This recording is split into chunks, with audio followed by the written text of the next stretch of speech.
Halo masyarakat HIUI, kembali lagi di podcast Desire, Depok School of International Relations.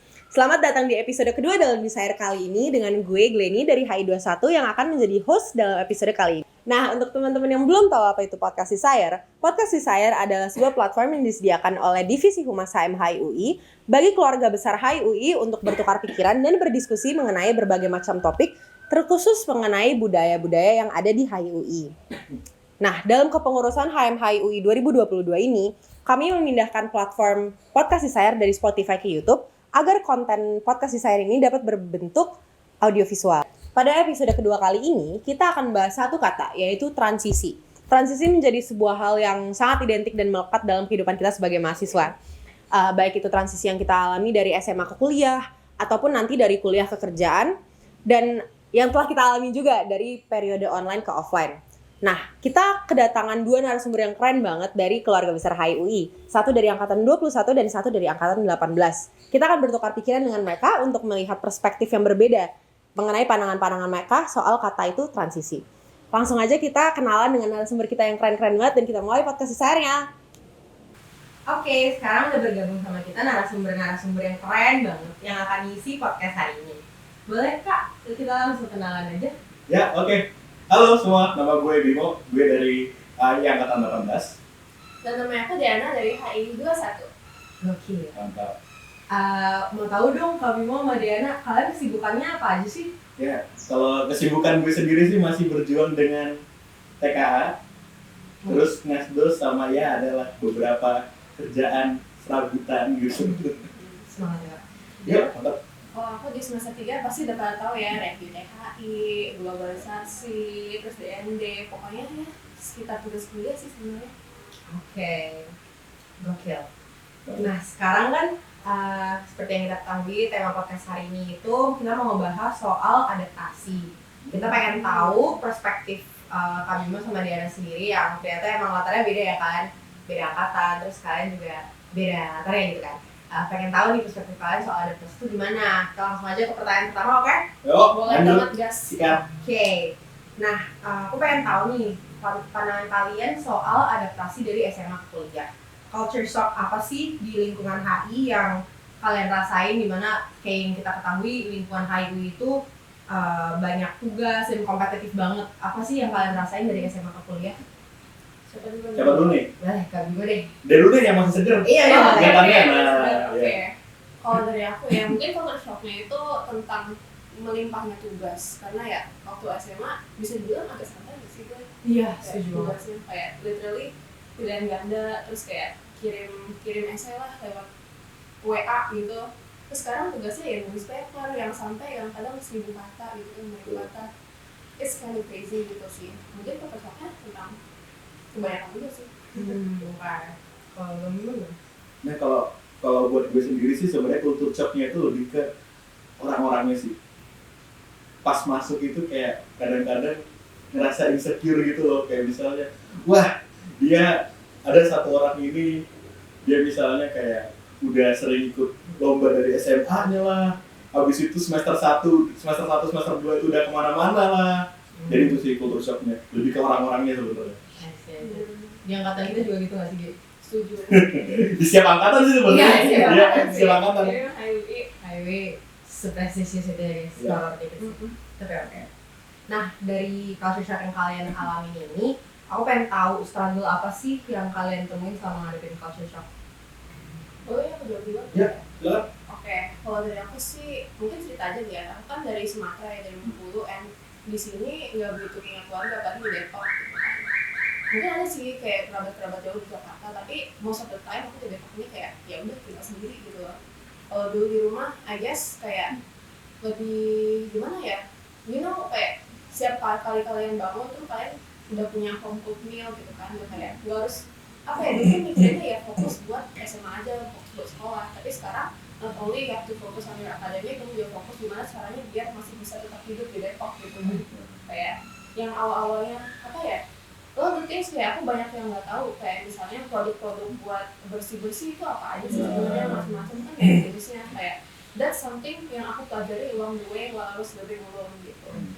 Dan untuk cara cope-nya sendiri sih, a lot of the times itu tuh masih ya kontak-kontak sama keluarga sih, kayak ask for them help, kayak terus juga sama teman-teman, kayak kalau misalnya kesepian gitu kan, a lot of the times kalau misalnya kita tinggal sendiri pasti udah terasa, oh now I'm really alone di Depok gitu kan. Dulu masih ada kayak kamar sebelah ada adik teriak-teriak gitu, sekarang it's really just me and myself in my room gitu. And I feel like yang kebanyakan menghasilkan itu ya cari support system yang bisa dukung kalian sih, biar ya merasa as lonely atau kebingungan di kota asing ini gitu.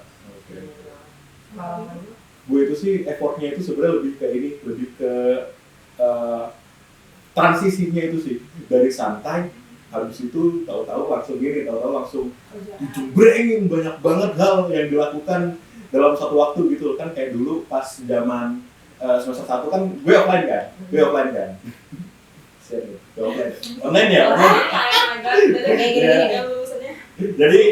Jadi dulu itu udahlah kita harus kamaba 1 bulan. Habis itu setelah kamaba itu kita langsung masuk akademis. Habis itu saat yang sama juga kita harus TKHI hunting. Terus juga kan ada Gelma, Limas sama Olimpis, belum lagi supporterannya. Jadi ya kayak sering banget gitu loh, 1 hari bener-bener full kita gue. Iya. Jadi dulu tuh kayak sering banget, kayak 1 hari itu bener-bener di-push sampai dari pagi sampai malam kelar supporteran. Jadi ya baru kayak kerasa capek gitu. Cuman ya tapi ya walaupun kayak gitu, capeknya itu untungnya kayak masih capek fisik doang gitu loh, belum capek yang capek pikiran dan apapun itu. Ya emang kalau capek pikiran itu mending capek fisik deh loh, capek pikiran. Kalau ibu cara ngadepinnya waktu masih maba tuh kayak gimana cope with that capek fisik? Ya work hard, play hard, dan jangan lupa istirahat. Dan pokoknya yang penting yang terakhirnya itu aja sih, istirahatnya jangan lupa istirahat hard gitu. Istirahat hard. Oke. Nah, tadi kan kamu juga sempat mention kalau misalkan rangkaian kamaba tuh capek banget dan sibuk banget ya. Nah, kita juga pasti semuanya bisa setuju kalau misalnya UI itu terkenal sama hustle culture-nya yang kencang banget ya. Dan kadang kita juga tenggelam dalam kefomoan di dalam hustle culture itu. Nah, mungkin kita juga sebenarnya bisa dibilang korban hustle culture itu juga kan ya. Semuanya sih. Nah, aku pengen tahu dong, cerita dikit dong soal pengalaman kalian jadi korban hustle culture ini dan gimana caranya kalian buat mengontrolnya dan menghadapinya gimana? Mungkin kalau duluan Oke. Sebenarnya kalau gue itu ngerasanya gue gak terlalu terpengaruh sama hasil culture. Gue itu kayak udah nemuin pace gue gitu loh. Jadi menurut gue emang penting banget buat semua orang. Lu tuh harus tahu diri lu gimana cara lu yang paling nyaman untuk kayak misalnya lu ngerjain tugas HI yang segitu banyaknya. Udah kalau gue sih ya gue udah mengenal diri gue dan ya gue tuh emang orangnya yang nggak bisa kerja kalau nggak deadline. Iya. Oke, thank you Kak. Kalau Diana gimana? Aduh, aku dengar ceritanya Kak dulu, jadi kayak udahlah, kayaknya aku balik aja ke zaman-zaman TK SD gitu, kayak aku mager makin sibuk, makin tua gitu kan. Kalau aku ya, mungkin flashback lagi ke waktu pertama kali terima ke HMI. At first aku rasanya kayak bangga, tapi at the same time insecure. Karena bangga in a way, karena again aku dari Bengkulu, kayak berapa sih yang di sini tahu Bengkulu di mana gitu kan. Terus SMA swasta, and then I was like, oke, aku bangga that even though I'm from here, aku bisa masuk ke HUP yang notabene-nya kan satu lah susah gitu masukinnya. Terus insecure at the same time, karena aku tahu kalau misalnya di sana pasti orang-orangnya pada ya pintar, pasti mereka punya prestasi. Like, and that's true, karena pas aku masuk, aku lihat ada orang ini kayak dulu pernah NGO atau kayak kegiatan ini itu exchange, sedangkan aku dulu waktu SMA ya hahaha main game gitu. Jadi pas aku pertama kali sini, aku lihat mereka semua udah kayak datang sini tuh kayak udah punya tujuan gitu loh sama dan gitu kan. So kayak why not, kenapa itu nggak aku juga gitu loh, kenapa kok juga kayak mereka. Nah, jadi kemarin aku ngisi kayak waktu-waktu zaman maba ngisinya sama kayak kegiatan kepanitiaan lah, terus kayak hustling also. Tapi along the way karena aku merasa nih kayak I already took on a lot of things and udah tahu lah kira-kira apa yang aku suka kayak enggak.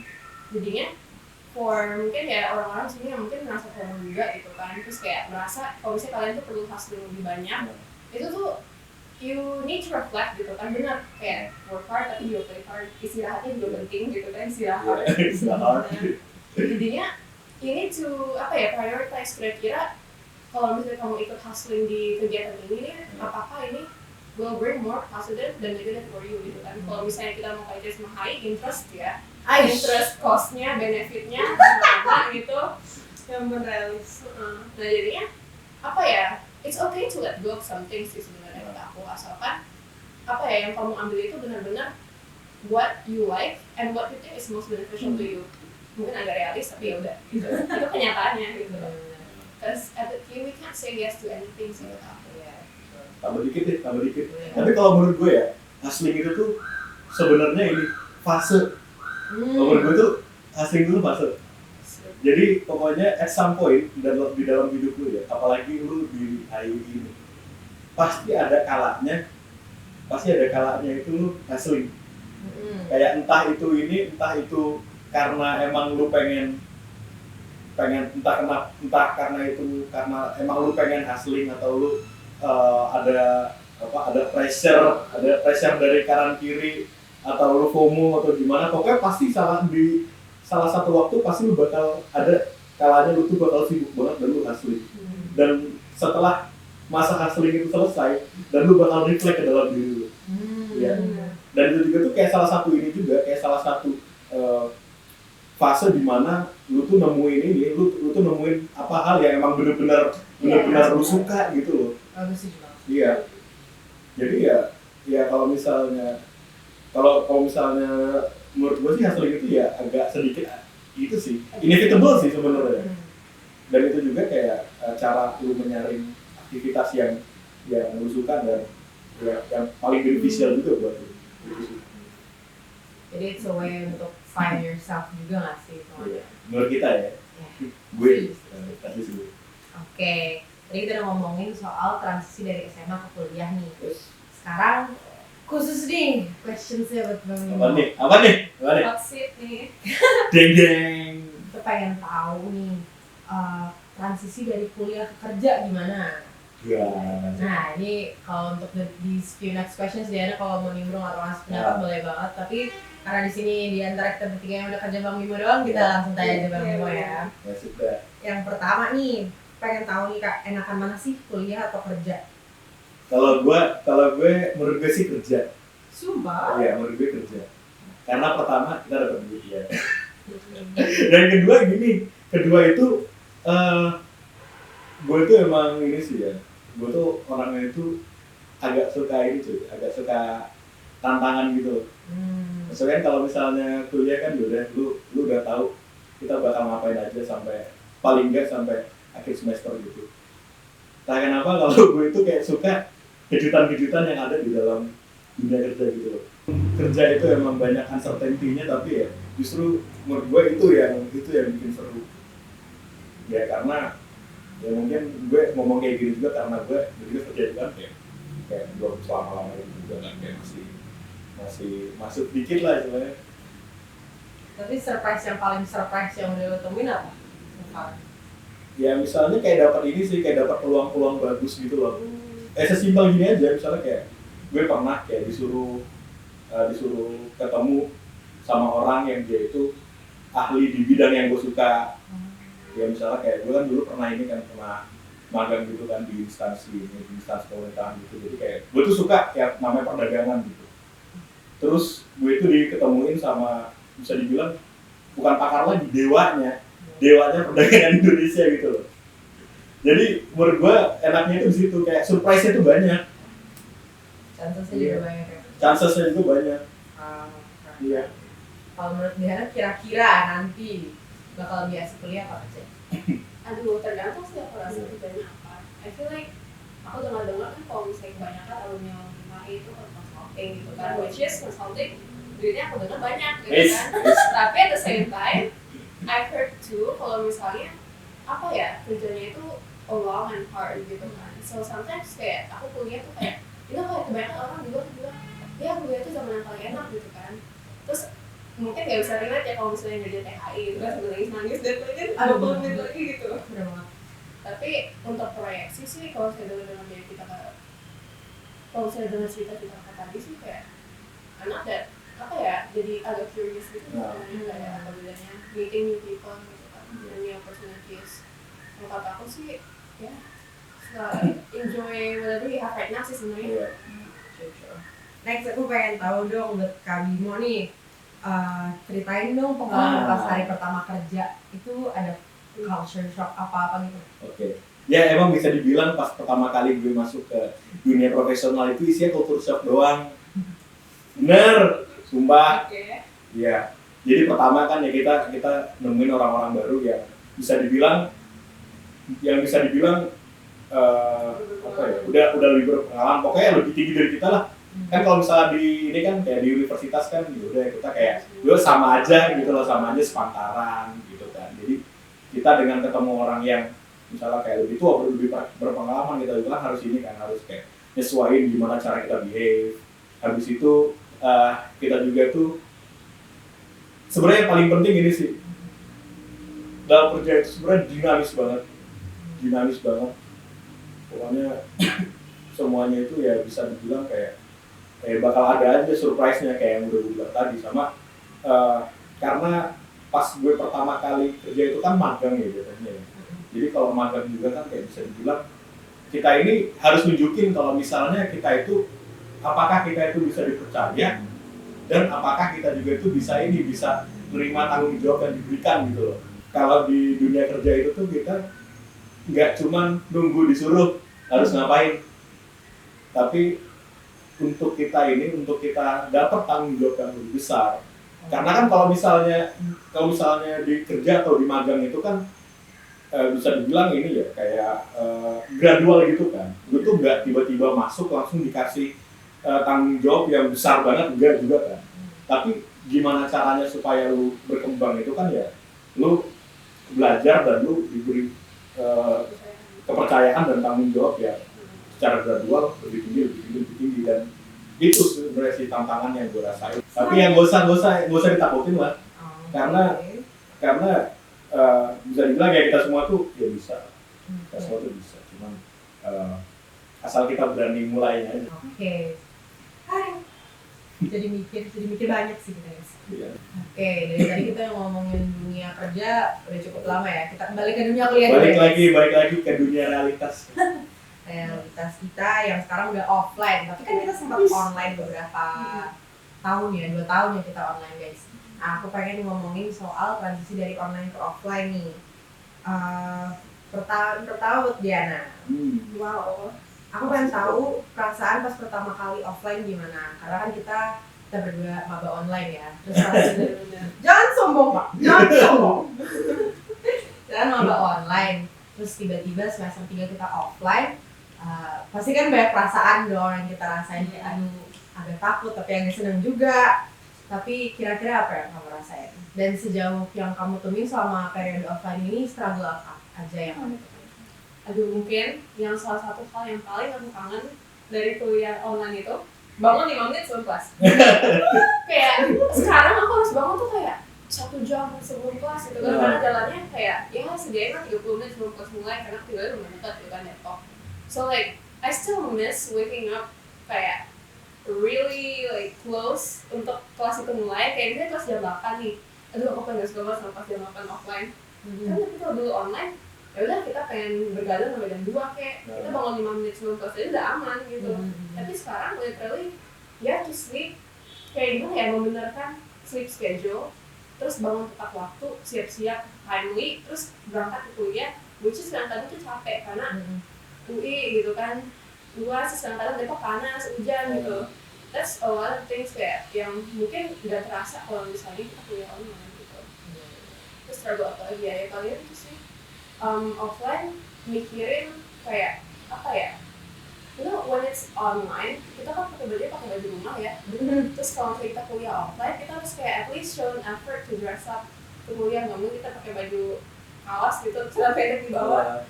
Jadinya that's a new thing, bukan new thing juga sih, it's expected, tapi kayak for me ya, aku tuh kayak spend a lot of time kayak mikirin hari ini pakai baju apa ya, gitu. Kayak All you girls out there. ya gitu kan.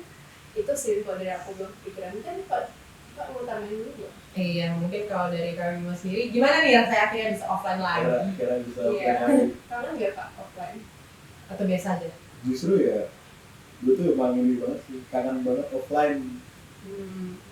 Ya, soalnya apa ya? Soalnya gue itu tuh kalau bisa dibilang gini, gue itu agak susah buat komunikasi sama orang itu kalau nggak langsung gitu. Kayak kagak ya walaupun gue bisa aja lah kayak misalnya ngobrol di Zoom atau enggak ngechat gitu kan. Cuman ya kayak kurang aja. Kurang banget gitu loh. Kurang banget. Jadi itu sih yang gue syukuri setelah balik lagi ke offline. Tapi ya emang ya setuju sih. Online itu emang ini sih, kalau misalnya buat ini ya, buat kayak ngerjain sesuatu itu kayak lebih fleksibel gitu kan, lebih fleksibel. Terus ya lu bisa multitasking gitu loh. Kiri ngerjain ini, kanan ngerjain ini, kiri meeting ini, kanan meeting ini, gitu kan nggak bisa lagi sekarang ya. Misalnya kan kalau tadi Diana kan paling telat 1 jam sebelum kelas. Gue PP 3 jam sebelum kelas ya. Naik kereta apa segala macam kan kalau 3 iya apalagi itu ya. Wah, Naik kereta rush hour udah kayak ini kan udah kayak pepes teri kan di kereta. Iya. Coba kalau misalnya pas online kan. Pas online 3 jam itu tuh udah bisa dapat 1 review itu. Iya kan?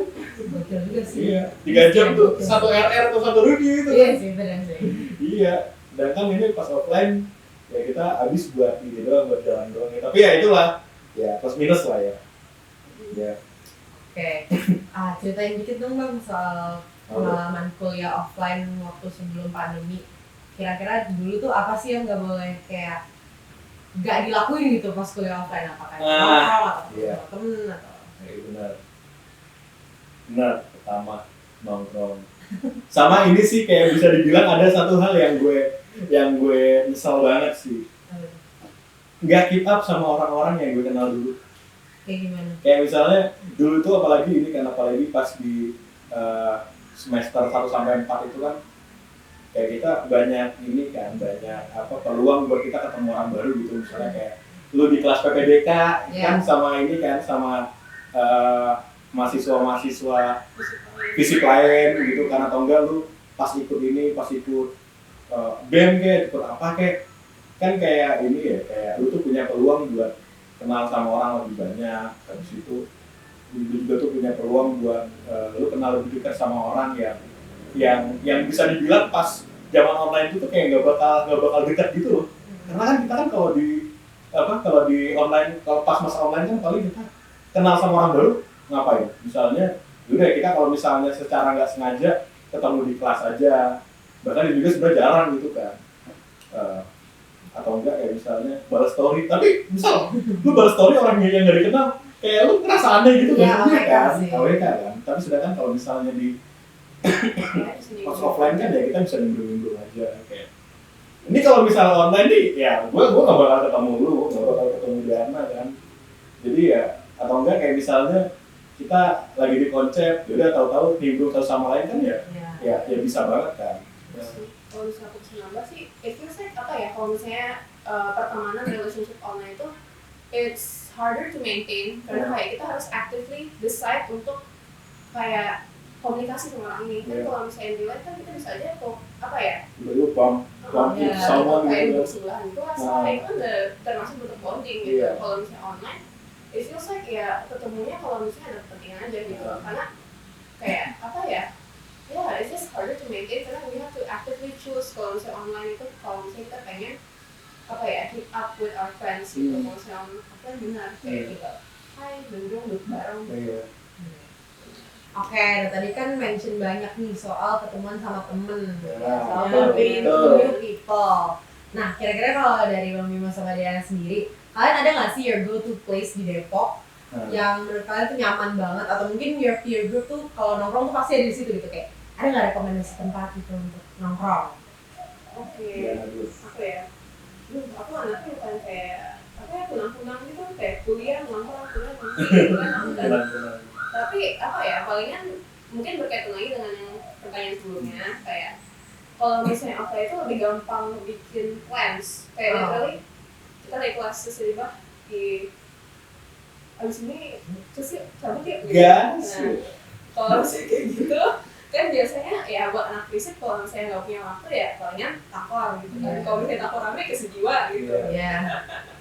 Terus apa ya, kalau misalnya di luar fisik, di luar UI pasti biasanya tinggal naik kereta ya, KRL stasiun UI, KM Tanjung Barat tuh kayak literally naik KRL 2 stasiun turun itu langsung nyebrang masuk Tanjung Barat. Terus apa ya, palingan makan-makan atau kayak jalan-jalan aja keliling gitu. Terus apa lagi ya palingan kafe-kafe yang di sekitar aja sih. Kayak lokal juga. Ya itu tadi tuh ngomongin Tanjung Barat tuh. Itu go to place gue tuh kalau buat makan siang tuh. Jadi kayak ada restoran, bukan restoran sih, tempat makan soto gitu loh ya. Favorit gue Rambut. Ya, jadi kayak soto kudus gitu. Soto Boyolali gitu, Itu go to banget. Nah, kalau ditanya harganya ramah mahasiswa. wah, ramah banget sih. Ini kok jadi enak ya. Nah kalau gue sih sebenarnya gue lebih bukan kayak ini ya, bukan kayak gitu ya. Tapi gue tuh kayak senang aja gitu loh ngelihat takor tuh kembali konsep itu kembali hidup gitu. Soalnya kan kayak udah 2 tahun itu setiap gue ke UI kayak yaudah konsep yang duduk kucing kalau nggak kucing staff udah nggak ada lagi. Terus kalau sekarang kan kayak udah mulai ada gelak tawa gitu, hunting, orang-orang nyanyi gitu kan, di takor lagi di takor juga sih ya pokoknya kedua itu deh kayak ya senang aja lah itu dua tempat itu bisa kembali hidup. Nah aku juga pengen tahu nih, selama mengalami periode offline ini, apa sih kegiatan non akademis yang saat kalian nantikan gitu untuk berjalan saat offline? Diana dulu nih. Oke, kalau dari aku mungkin singkatnya satu kata, organisasi. Kalau misalnya kalian ikut join gitu kan kegiatan, pasti before waktu zaman online literally ya meetingnya Zoom, terus foto-fotonya kalian screenshot di akhir gitu kan, on camnya nice gitu. On camnya cuma pas akhir-akhir sama foto. Nah terus kalau sekarang offline apa ya, mungkin lebih terasa aja that we're actually doing something gitu loh. Kan kalau misalnya kita sama yang online, we're writing in power misalnya, kita siapin undangan buat pembicara A, B, C gitu kan, tapi ya it doesn't feel like anything gitu loh. Tiba-tiba udah selesai aja, terus selesai we continue on with life as usual. Tapi kalau misalnya offline, we actually get to meet people, kayak misalnya oh ya nanti ketemuannya di Eva gitu misalnya, atau kayak ketemuannya di Takor gitu. Takor jarang sih karena rame ya, Panas gitu panas juga. Tapi ya itu sih mungkin yang paling serunya, bisa actually ketemu sama orang-orang yang you've been complaining with, struggling with, gitu sih kalau dari aku. Tadi pertanyaannya ini kan aktivitas akademis yang akhirnya bisa dibantuin lagi. Kalau gue pribadi sih bulu dan bulu tangkis, bareng siapapun itu, termasuk anak-anak HI juga. Jadi sebenarnya buat penonton nih, anak HI yang pengen ikut bultang Senin jam 5 sampai jam 7 datang aja di GS. Iya, everybody welcome. Oke, gue sudah simpan guys. Tapi kita udah nyampe di penghujung pertanyaan-pertanyaan dalam podcast ini. Nah sebelum mengakhiri podcast ini, aku pengen dong minta tips dari kakak-kakak, especially kakak Bima nih selaku senior paling senior. Aku mau minta tips untuk cara adaptasi dengan lingkungan dan situasi baru, terutama untuk adik-adik HI22 yang baru join ke keluarga besar kita. Sip. Boleh ya? Oke, yang pasti ini sih sebenarnya kalau dari gue sendiri ya, tipsnya itu sebenarnya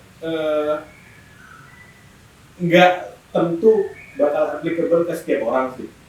Justru itulah tantangan kalian semua buat cari tahu gimana cara kalian untuk survive atau enggak ngatasin semua tantangan-tantangan yang ada di HI ini atau di UI lah secara keseluruhan. Pokoknya intinya satu sih, gak usah takut nyoba, gak usah takut salah, sama jalanin aja, karena kita nggak tahu ntar setahun 2 tahun ke depan apakah bakal ada pandemi lagi. Pokoknya inilah apapun yang pengen kalian jalanin ya udah kayak jalanin aja. Aku ya mungkin if I were to refer kayak ke poin yang sebelumnya, palingan cari support system sih guys. Ya itu. Kalau buat anak gue palingan kelompok hunting kalian itu your first circle ever. Jadi kayak kata aku sih jaga banget mereka, karena at the end of the day mereka pertama kali jadi teman-teman terdekat kalian di HI. Jadi if there's anything kayak ada apa kamu itu pusing atau bingung dengan kayak perkuliahan apa atau kayak adaptasi in general, your first instinct should be like asking for help whenever you feel like you can't do it alone. Itu sih kata aku. Oke, keren banget tipsnya. Semoga applicable untuk kita semua ya teman-teman. Aku mau ucapin makasih banyak untuk kedua narasumber kita yang keren banget, Kak Bimo sama Diana. Makasih banyak udah nyempetin waktunya dan untuk mau mengisi di podcast hari ini. Teman-teman semua, kita tunggu kalian di podcast Desire selanjutnya. Thank you. Bye.